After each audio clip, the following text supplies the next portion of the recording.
उत्तर प्रदेश के मुख्यमंत्री योगी आदित्यनाथ ने सोमवार को कहा कि देश का गरीब, युवा, अन्नदाता और नारी शक्ति ही भारतीय जनता पार्टी के संकल्प पत्र के 4 आधार हैं। मुख्यमंत्री ने कहा, ये संकल्प पत्र मोदी की गारंटी है, जिसमें हमने विकसित भारत बनाने की प्रतिबद्धता को दोहराते हुए भ्रष्टाचार के खिलाफ निर्णायक युद्ध की भी उद्घोषणा की है। उन्होंने ऊपर में लोकसभा चुनाव 2024 के लिए नया नारा देते हुए कहा, 80 बनेगा आधार, राजग 400 पार, फिर एक बार मोदी सरकार। भाजपा मुख्यालय पर विकसित भारत की संकल्पना पर आधारित पार्टी के संकल्प पत्र के संबंध में मुख्यमंत्री ने आज कहा, ये संकल्प पत्र एक ब्लूप्रिंट है नए भारत का और श्रेष्ठ भारत का, आत्मनिर्भर भारत का एवं विकसित भारत का।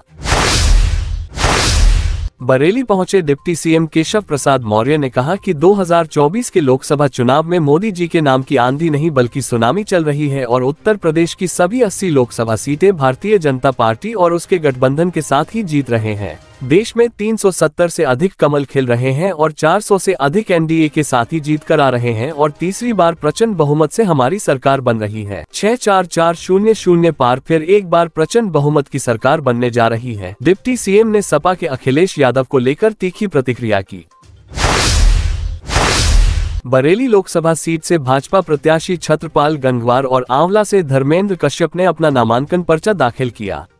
धर्मेंद्र कश्यप के समर्थन में आज डिप्टी सीएम केशव प्रसाद मौर्य बरेली पहुंचे और जनता को भाजपा के संकल्प पत्र की उपलब्धियां गिनाई। यहां 7 मई को लोकसभा चुनाव के लिए मतदान होना है। इसी दौरान आंवला से धर्मेंद्र कश्यप ने भारी जुलूस निकालकर बरेली कलेक्ट्रेट में पहुंचकर अपना नामांकन कराया। नामांकन को लेकर कलेक्ट्रेट परिसर में सुरक्षा के कड़े इंतजाम किए गए हैं। नामांकन कराने कलेक्ट्रेट पहुंचे आंवला से बीजेपी प्रत्याशी धर्मेंद्र कश्यप ने कहा कि वो भारी मतों से जीत हासिल करेंगे। बरेली लोकसभा सीट से भाजपा प्रत्याशी छत्रपाल गंगवार ने कहा कि कोई नहीं है टक्कर में, अब की बार 400 पार में बरेली की भी भूमिका होगी। बरेली में भारतीय जनता पार्टी कार्यालय पर प्रेस वार्ता का आयोजन किया गया, जिसमें मुख्य अतिथि जल शक्ति मंत्री स्वतंत्र देव सिंह ने प्रेस वार्ता में मीडिया से बात करते हुए कहा कि भाजपा का संकल्प मोदी की गारंटी 2024 संकल्प पत्र है। भारतीय जनता पार्टी का संकल्प पत्र 76 पन्नों का है। घोषणा पत्र समिति को करीब 15 लाख सुझाव मिले हैं। इसमें नमो ऐप से 4 लाख और वीडियो से 10 लाख सुझाव मिले हैं। संकल्प पत्र को 24 समूहों में बांटा है। 10 सोशल ग्रुप में गरीब, युवा, मध्यम वर्ग, मछुआरे, वंचित वर्ग, सीनियर सिटीजन, पिछड़े एवं कमजोर वर्ग शामिल हैं।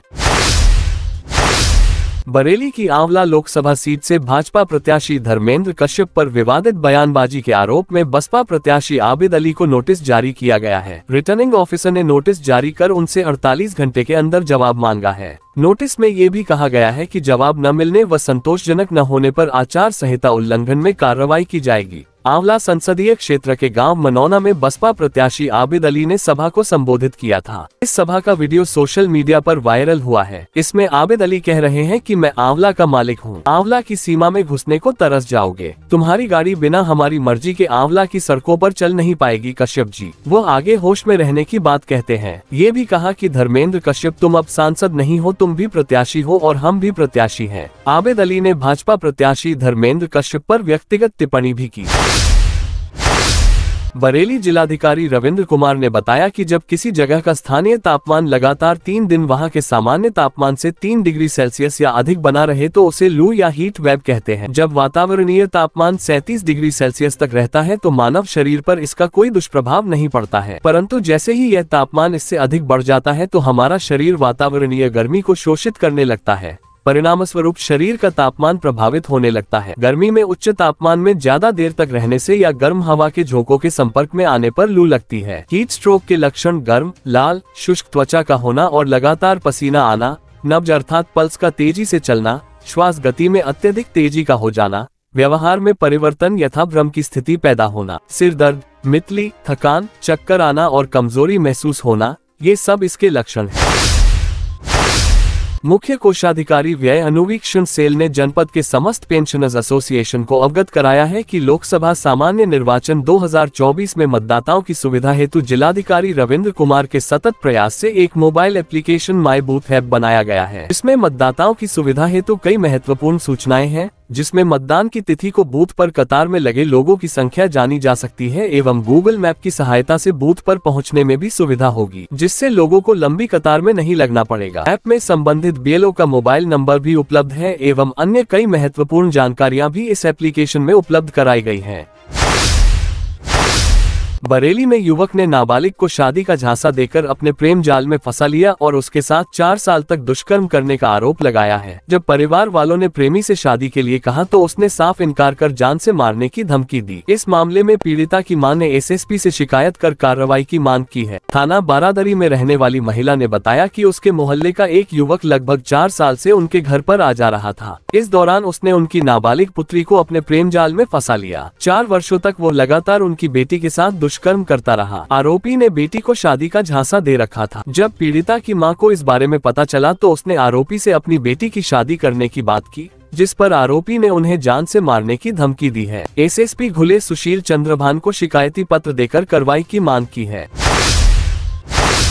बरेली में ऑल इंडिया मुस्लिम जमात के राष्ट्रीय अध्यक्ष मौलाना मुफ्ती शहाबुद्दीन ने भारतीय जनता पार्टी के घोषणा पत्र पर अपनी प्रतिक्रिया व्यक्त करते हुए कहा कि समान नागरिक संहिता यानी यूसीसी सीधे तौर पर शरीयत में मुदाखला है और मुसलमान किसी भी ऐसे कानून को मानने के लिए तैयार नहीं है जिससे शरीयत को किसी भी तरह जर्रा बराबर नुकसान पहुंच रहा हो। अगर यूसीसी कानून को मुसलमानों पर जबरन थोपने की कोशिश की गई तो मुसलमान अपनी ताकत भर विरोध करने में मजबूत होंगे। इसलिए भाजपा और केंद्र सरकार ऐसा कोई कानून न लाए जिससे भारत का माहौल खराब होने का खतरा हो। अगर यूसीसी कानून में शरीयत का यानी कुरान और हदीस के वसूलों का ख्याल रखा जाएगा तो मुसलमान विरोध नहीं करेंगे।